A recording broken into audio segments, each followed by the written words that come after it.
This is communicating to the Ayin. It's communicating to the Ayin. I shared with you guys a long time ago. I've mentioned this briefly.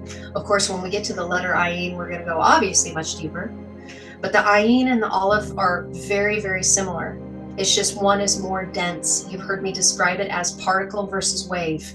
This is the dense part. This is the more a base nature. This would be connected to our flesh suit, but it's literally the letter that means the eye.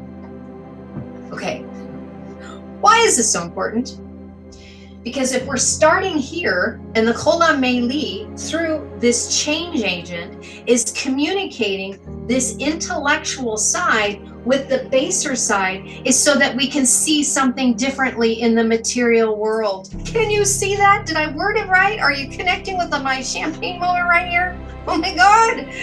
So the Sharuk is trying to get these ideas that are coming in so that it can change us, so that we can see something different. And whatever you're seeing on the outside of you, you manifested it. So we have to change our mind first through our ideas, through this intellectual energy, this infinite potential intelligent energy that is all around us, that is 99.99999% energy and only 0.000001% matter.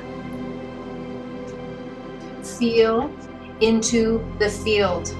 Ask God, Al Shaddai, the field, to communicate to you, to bring in ideas. If you are stuck, it's because you need a new idea so that you can become an agent of change first within yourself, so that you can change and manifest it in the material world. Oh my God. The Ayin is also connected to the landscape. It literally means the landscape, that which you are seeing from horizon to horizon, everywhere that you look and see. And it's connected to the fountain. The fountain of what? The fountain of the deep that's inside of you. The abyss that cannot be measured. It's unfathomable how deep we are on the inside.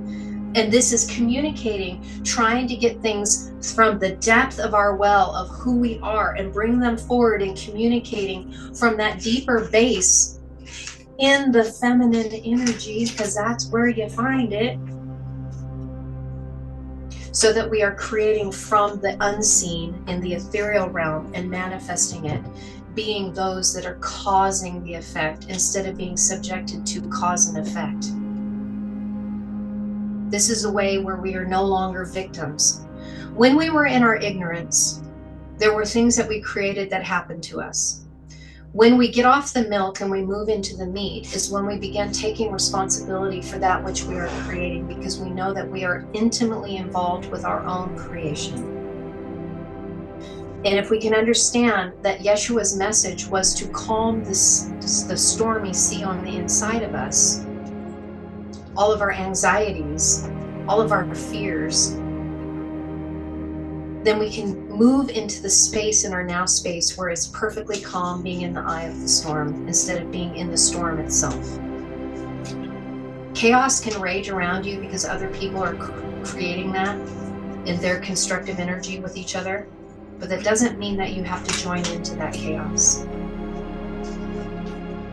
You can be the eye that brings these ideas and communicates them through the heart to affect the Ayin, the landscape, the more dense particle from the wave, and make it be something different. This is literally something that Ken experienced in a dream a long time ago, where it was spoken to him that he was going to be speaking to a room to help change what? Shift into a whole new dimension.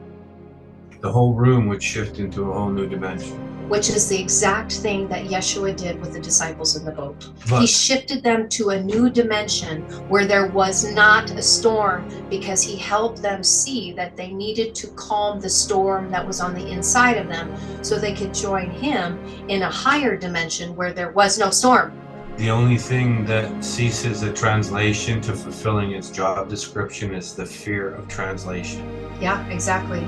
So the words are gentle translators to remind us, so we are remembered of that which we are. So when, again, as we gather and gather, and then, and only then do we diminish fear, because the next dimension has no fear. So it's translating fear from us.